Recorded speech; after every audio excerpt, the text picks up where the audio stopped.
কবি জয় গোস্বামী সবসময় কবিতা পারিপার্শ্বিক জগৎ থেকে নিয়েছেন। সেরকমই একটি কবিতা দুই বোনের কবিতা। যখন ভাড়াটেরা উঠে আসে কোনো এক জায়গায়, কোনো নতুন জায়গাতে, সেইখান থেকে তিনি তুলেছেন এই দুই বোনের কবিতাকে। তারা ঢাকা মেঘ, মেঘে ঢাকা তারা, পাশের বাড়িতে উঠে এলো তারা। ঠেলা গাড়ি ভরা মালপত্তর, কত অ্যাডভান্স, মাসে কত ভাড়া। ছোট ছোট বাড়ি, কলোনির পাড়া, বাবা ভোরবেলা ডিউটিতে, বাড়িতে মায়ের কোমল পাহারা। তারা ঢাকা মেঘ, মেঘে ঢাকা তারা। একজন বাঁধে লম্বা বিনুনি, অন্যটি তার চুল খুলে সারা। সকালে যখন কলেজে বেরোয়, চনমন করে রক রাস্তারা। বুকে বই ধরা, মাটিতেই চোখ, ঠিক পাশে এসে ঝলকে তাকানো। হাতের মুঠোয় ছোট্ট রুমাল, কখনো বা মুঠো হাসি আটকানো। কাকে দেখে হাসি, কার দিকে যায়, কার মুখোমুখি, কে চোখ নামায়, এভাবে আমাকে ওভাবে আমায়। টুপটাপ চিঠি, ছিঁড়ে ফেলে সারা। তারা ঢাকা মেঘ, মেঘে ঢাকা তারা। মুখ দেখা আজ বন্ধ করেছে প্রাণীর বন্ধু কাল ছিল যারা। দল বেঁধে আর বসছে না কেউ, দূর পানে চায় যতিক বেচারা। তারা ঢাকা মেঘ, মেঘে ঢাকা তারা। শেষে একদিন কিছু না বলে পাড়া ছেড়ে দিয়ে উঠে গেছে তারা। তারা ঢাকা মেঘ, মেঘে ঢাকা তারা। টিপ টিপ করে বৃষ্টি পড়ছে আকাশেতে তখন বিকেলটি সারা। চুপচাপ বসে রক রাস্তারা। একে একে দলে ফিরছে আগে দলের সদস্য ছিল যারা। কেউ নিশ্চুপে আগুনটা চায়, কেউ অযথাই কথা খুঁজে পায়। কত অ্যাডভান্স, বাড়াচ্ছে ভাড়া। টিপ টিপ করা বৃষ্টি থামছে, ছোট ছোট বাড়ি, একতলা পাড়া। একলা বসে দেখছে উঠছে ডুবছে আকাশেতে তারা ঢাকা মেঘ, মেঘে ঢাকা তারা। তারা ঢাকা মেঘ, মেঘে ঢাকা তারা। দিদি, তোর নতুন ফ্ল্যাট থেকে ঘুরে এসে মাকে বললাম সবকিছু খুঁটিয়ে খুঁটিয়ে। তোর ছকছকে মোজাইক করা মেঝে, ইমানশান লাগানো দেওয়াল, আধুনিক ডাইনিং টেবিল, দরজা জানলায় ঝোলানো দামি পর্দা, এমনকি তোর ব্যালকনিতে রাখা বাহারি পাতার টব, সবকিছুই বললাম মাকে। নগেন দত্ত লেনের ভাঙাচোরা আলো বাতাসহীন এই ঘরে বসে মা সবকিছু শুনলেন চোখ বুজে।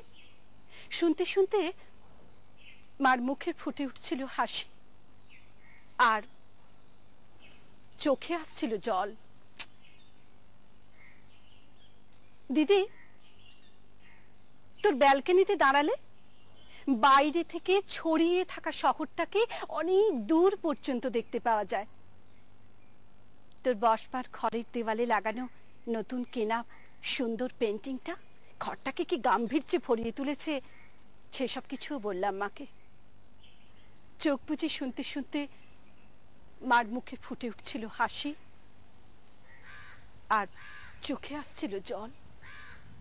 দিদি, তোর চেহারাটা আগের চেয়ে অনেক ঝকঝকে সুন্দর হয়েছে, ফর্সা হয়ে গেছিস অনেকটা। যদিও তোর হাসিটা আছে ঠিক সেই ছেলেবেলার মতো। জামাইবাবুর মুখে শুনলাম সামনের পুজোয় তোরা নাকি একেবারে পুরো দক্ষিণ ভারতটা বেরিয়ে আসবি। নগেন দত্ত লেনের অন্ধকার এই ভাঙা চোরা ঘরে বসে মা এসব শুনতে শুনতে হেসেছে। কেন জানি না দিদি, মার চোখে এসেছে জল। সবকিছুই বলেছি দিদি, শুধু তোর গা ভর্তি গয়না আর দুধ সাদা রঙের ফ্রিজটার কথা মাকে বলিনি। তোর বিবাহ বার্ষিকীর উজ্জ্বল সন্ধ্যায় তুই যখন গা ভর্তি গয়নায় অপরূপা হয়ে ফ্রিজের মাথায় হাত টিকে হাসছিলি, তখন তোকে যে কি দারুণ দেখাচ্ছিল, মাকে বলিনি সে কথা।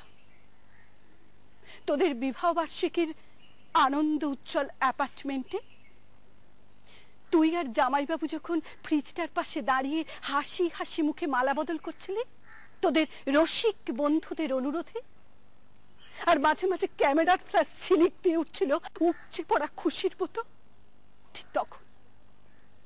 ঠিক তখনই দিদি আমার চোখের সামনে স্পষ্ট হয়ে উঠেছিল হাসপাতালের করিডোরে বাবার ভেঙে পড়া মুখ।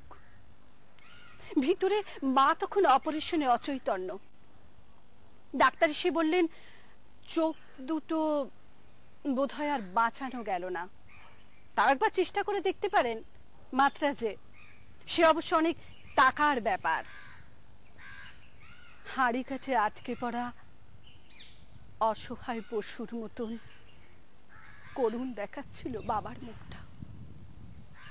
সিঁড়ি দিয়ে নেমে আস্তে আস্তে বাবা আমার কাঁধ ছুঁয়ে বলেছিলেন, কমলাকে সারা জীবন দুঃখ কষ্টই দিলাম, সুখ দিতে পারলাম না, আজ ওর চোখ দুটো চলে গেল, সবই আমার কপাল। দিদি, অনেক দর কষাকষি আর চাপাচাপির পর তোর বিয়েটা যখন কয়েক ভরি সোনার একটা ফ্রিজের দাবিতে আটকা পড়েছিল অনিশ্চয়তার ঘেরাটোপে, ঠিক তখন বাবা কাউকে কিছু না জানিয়ে চড়া সুদে ধার করেছিলেন অনেক অনেক টাকা। সামান্য মাহিনার প্রাইভেট কোম্পানির চাকরি করা বাবা অন্তত বড় মেয়ের একটা ভালো ঘরে বিয়ে দেবার আশায় ঝুঁকি নিয়ে ফেলেছিলেন অনেকটা। পরের দিন সকালে চোখের জল আর রজনীগন্ধার সৌরভকে পিছনে ফেলে তুই চলে গেলি, পড়ে রইলাম আমরা, মা, আমি আর নগেন দত্ত লেনের অন্ধকারে বাড়তে থাকা সুদের চাপে তলিয়ে যাওয়া একটা সাধারণ মানুষ। তোর বাবা, আমার বাবা, সবকিছুই বলেছি, শুধু তোর গা ভর্তি গয়না আর দুধ সাদা রঙের ফ্রিজটার কথা মাকে বলা হয়নি। দৃষ্টিশক্তি খুইয়ে যাওয়া মাকে বাবা বলেননি কিছুই, শুধু অসহায়ের মতো খুঁজে ফিরতেন মার মুখে একটু হাসি, বড় মেয়ের ভালো ঘরে বিয়ে দেবার একটু তৃপ্তি। সেই হাসি খুঁজতে খুঁজতে ক্লান্ত বাবা চলে গেছেন নগেন দত্ত লেনের অন্ধকার এই ভাঙা চূড়া ঘরে। মা আর আমি আনন্দেই আছি, একটা আনন্দই বোধহয় সবচেয়ে বড় দিদি, এ বাড়িতে কোনোদিন আর সানাই বাজবে না, সাহানায় সানাই, রজনীগন্ধা, বেনারসি, এই সব কিছুই অপ্রাসঙ্গিক হয়ে রয়ে যাবে। 11ই সেপ্টেম্বরের কথা আপনাদের সকলেরই জানা আছে। তসলিমা নাসরিনের কবিতা 11ই সেপ্টেম্বর। উঁচু দুটো বাড়ির পতন মানে উঁচু কিছুর পতন, অহংকারের পতন, মহাশক্তি পরাশক্তি অহংকারের পতন। তিমির গায়ে খলসি মাছের কামড় লাগলে তিমির বুঝি মান যায় না? সাকুল্যে 3000 মানুষের কথা বলেছ, মৃত্যুর কথা বলেছ, হাউবাউ করে কাঁদছ, যে মানুষের চোটও কাঁদছ। এ তো দেখছি সত্যি মাছের মায়ার কান্না গো। এত শোক কেন, এত কেন হাহাকার? চোখের জল ফেলতে ফেলতে সাগর বানিয়ে তুলেছ, মাসের পর মাস ফেলছো, বছর ধরে ফেলে যাচ্ছ। কফোটা চোখের জল ফেলেছিলে যখন এক ইরাকেই ডিপ্লোটেড ইউরেনিয়ামের কারণে ঘরে ঘরে ক্যান্সার হচ্ছে, পঙ্গু শিশু জন্ম নিচ্ছে, আর 10 লক্ষ মানুষ মারা গেল আন্তর্জাতিক এম্বার্গোতে। একটুও তো কাঁদনি? কফোটা চোখের জল ফেলেছিলে রুয়ান্ডার গৃহযুদ্ধের লক্ষ মানুষের মৃত্যুতে? একটুও তো কাঁদনি? ওরা বুঝি মানুষ নয়? তোমার ওই উঁচু বাড়িতেই থাকে মানুষ, নিচু মানুষ, বস্তির মানুষ, রাস্তার মানুষ হলে তো এত কাঁদতে না। আর ওরাও তো বেশিরভাগ মানুষ ছিল না, কারণ বেশিরভাগই ছিল অবৈধ অনুপ্রবেশকারী, এশিয়ার, লাতিন আমেরিকার। তাহলে উঁচু বাড়ির জন্য কেঁদেছ, মানুষের জন্য কাঁদুনি?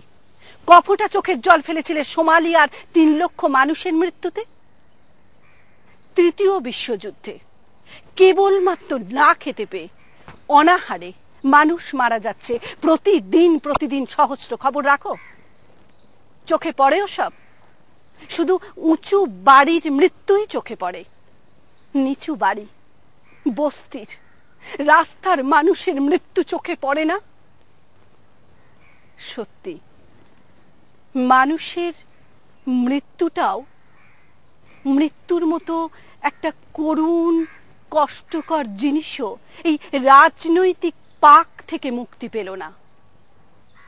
বিশ্বকবি রবীন্দ্রনাথ ঠাকুরের যাবার বেলা, যাবার বেলা এই কথাটি বলে যেন যাই, যা দেখেছি যা পেয়েছি তুলনা তার নাই। এই জ্যোতি সমুদ্র মাঝে শত দল পদ্মরাজে, তারই মধু পান করেছি, ধন্য আমি তাই।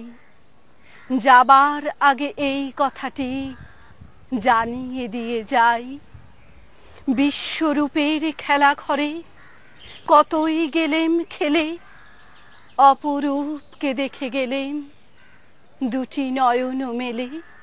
পরশ যারে যায় না করা, সকল দেহে দিলেন ধরা, এইখানে শেষ করেন যদি শেষ করে দিই তাই। যাবার আগে এই কথাটি জানিয়ে দিয়ে যাই। অরুণ চক্রবর্তী কবি, উনি ওনার কবিতাতে লিখেছেন যে আমাদের কৃষ্ণ কেষ্ট ঠাকুর যদি মথুরা বৃন্দাবনে জন্মগ্রহণ না করে আসানসোলের কয়লা খনিতে জন্মগ্রহণ করত তাহলে কি হতো দেখা যাক। অরুণ চক্রবর্তীর কবিতা, আঞ্চলিক কবিতা, মিশনধারী কেষ্ট। কেষ্ট যদি জন্ম লিথ আসানসোলে, দুল্লি থেকে নাত্য ঠিকই খাদের তলে, কালা সাঁদের অঙ্গ খানি ভৈত কয়লা কালায়, সুড্ডা সাবুন ঘইস্ত দমে বসে কুয়ার তলায়। কুয়ার পারে জল আনিতে দেখি রাধায়, কালা বলতো জল ঢাইলে দে আমার মাথায়। রাধা বলতো ই বাবা খেয়ালি ব্যাগ সব বজনে। কেষ্ট বলতো মুন্নে লিচ্ছে সুখাইছিলেন বৃন্দাবনে। রাধা বলতো বৃন্দাবনে থাকলে খাইতে কি, বাঁশি বাজাইয়া জুটতো নাকি পেট খোরাকি। কালা বলতো বাঁশি লয় রে মেশিন ধরতাম মথুরাতে, মার ভাত মিলতো ঠিকই তেল সুধারি কারখানাতে।